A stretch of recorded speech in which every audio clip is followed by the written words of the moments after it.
calling it, quote, a hostile workplace, unquote. SI alleges incidents, quote, ranging from sexual harassment to domestic violence, unquote.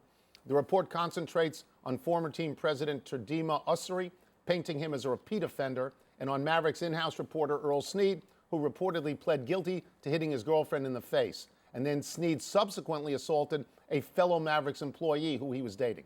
Mark Cuban, who we're going to be talking about a lot today, says he knew nothing of the complaints about Ussery and now concedes that he erred keeping Snead on staff. Wilbon, it's a big piece. What do you make of all of it? It's frightening and depressing, Tony. I mean, it has been months now that we have talked every day about the culture of workplace and sexual harassment and sexual assault up through, with sports coming on board in a frightening way with Michigan State.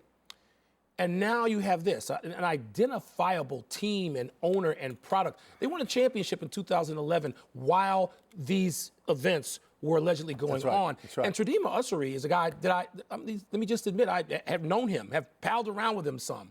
And he's not an unknown quantity. We're talking about a Princeton grad his star was rising in such a way he was mentioned as a possible successor to David Stern as commissioner. And now the report centers, for the most part, on him. Who knew Paints what when, Tony? of him. And what does the league do about this now? Here's what the league does. The league steps in today and says, we are going to do our own investigation, and says to Dallas, thank you for offering to investigate yourself, even with outside people coming in, but no, we're going to take it over. Donald Sterling was easy.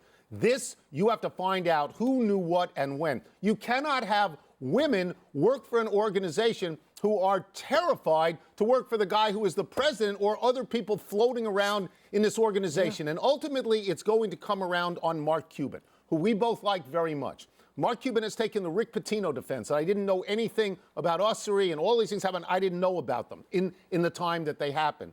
That doesn't necessarily work. He's the most hands-on guy we know. Yeah. And so it's going to be hard to believe that Mark Cuban knew nothing of this. So it may be, but also we've had other situations where people at networks and other workplaces didn't know about their colleagues. And they say, I didn't know, whether women or men.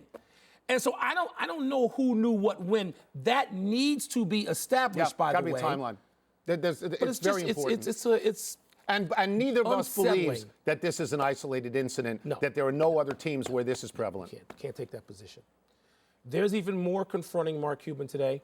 The NBA announced the league is fining him $600,000 for making, quote, public statements detrimental to the NBA, close quote, on a podcast hosted by none other than Hall of Fame icon Julius Erving. Cuban said he recently told his own players over dinner, quote, losing is our best option, close quote, for this season, adding, quote, Adam would hate hearing that, close quote. Well, Adam Silver did hate hearing that. Tony, everybody knows tanking is a way of life in the NBA. With that in mind, is a penalty this large justified? This part amuses me. You sit here on this show for 17 years, and you talk about tanking as if it is a solution to all problems. Some problems. Particularly for the Bulls. You wanted them to tank. This year. 2008, too. You wanted the Lakers to Rose. tank. And so this happened. Why aren't you fined? Why doesn't somebody fine you $600,000? You've known me a long time. Tell me which team I own.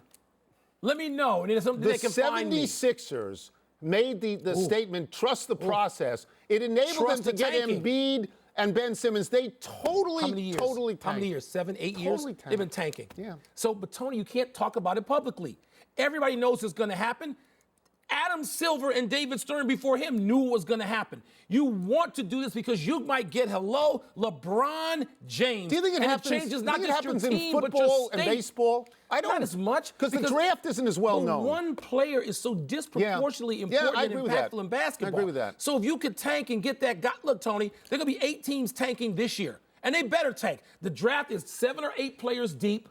And teams are going to tank. So let me go big picture. Let me go big picture on this for a second and bring it back to Mark Cuban. Okay. Mark Cuban's getting fined. Mark Cuban's been fined millions of dollars in his career. Yesterday we talked about Louisville, and I said Louisville was being sentenced for the sex in the dorm rooms things, but not the FBI one, because that hasn't come down yet. And I thought they could get the death penalty as a result. I'm looking at Mark Cuban now, and I'm going to say something that I never thought I would say. And that is that I could envision the league saying, we don't want him owning this team anymore. Wow. We don't think he's good for the league. And I could also envision Mark Cuban saying, I'm walking now. We've seen a richer franchise in a more high-profile place that happened with the owner. And I don't want to equate on any level at all Mark Cuban and Donald Sterling. But we saw a guy forced to sell. We've seen that. It'd be a dramatic thing, Tony. I don't know that Jerry Richardson just walked away. I know. I'm just wondering if the league looks around at all of this and says, this is not good for us. It's not good for us. But the two guys we have mentioned, let's be fair about this, they were personally connected with these massive offenses. Nothing to indicate that was Mark Cuban. I'm just saying that every once in a while, the culture moves at such a rapid rate that things happen that you cannot foresee.